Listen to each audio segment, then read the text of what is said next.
جھوٹ بول کر جیتنے سے اچھا ہے تم سچ بول کر ہار جاؤ۔ خاموشی ایک عظیم نعمت ہے، خاص طور پر اس وقت جب اختلافات زیادہ ہوں، آوازیں بلند ہوں، علم کی کمی ہو اور دلیل کی کوئی اوقات نہ ہو۔ زندگی میں چاہے کتنی بھی خوشیاں ہوں ہمارے پاس، لیکن ہم تب تک خوش نہیں ہو سکتے جب تک ہمارے ساتھ وہ نہیں جس کے ساتھ ہم خوش ہونا چاہتے ہیں۔ دوست کی غلطی ریت پر لکھو تاکہ پانی سے مٹا دے، اور دوست کے احساس پتھر پر لکھو تاکہ کوئی اسے مٹا نہ سکے۔ تمام تعریفیں اس ذات کے لیے ہیں کہ وہ جسے توڑے اسے کوئی جوڑ نہیں سکتا، اور جسے وہ جوڑے اسے سارے توڑنے والے مل کر توڑ نہیں سکتے۔ اتنے خشک نہ بنو کہ توڑ دیے جاؤ، اور اتنے نرم نہ بنو کہ نچوڑ دیے جاؤ۔ دل کو قابو میں رکھنا اور اختیار ہونے کے باوجود ناجائز خواہشات پر عمل نہ کرنا، یہی اصل مردانگی ہے۔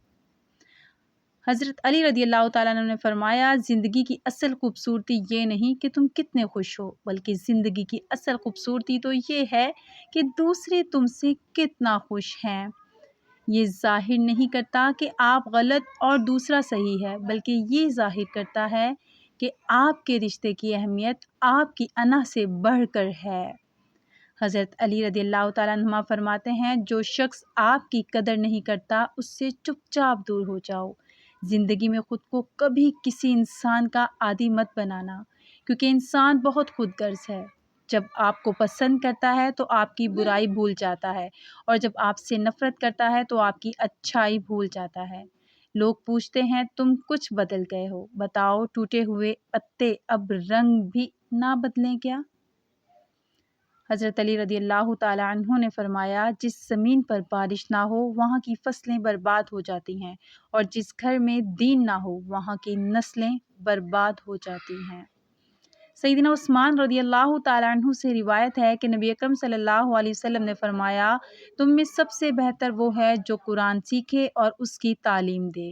تکلیفیں آپ کو یہ سکھائیں گی کہ اللہ کے سوا آپ کا کوئی نہیں۔ غلط سے غلط انسان کے لیے اصلاح کا واحد راستہ محبت ہے۔ تنقید اور تلخی چاہے کتنی ہی حق پر کیوں نہ ہو، وہ انسان کی اصلاح کے لیے ثابت نہیں ہوتی۔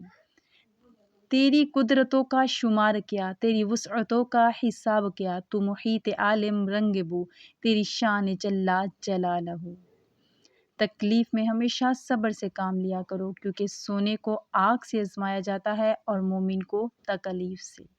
رسول اللہ صلی اللہ علیہ وسلم نے فرمایا، اللہ تعالیٰ جس کے ساتھ خیر و بھلائی کرنا چاہتا ہے اسے بیماری کی تکلیف اور دیگر مصیبتوں میں مبتلا کر دیتا ہے۔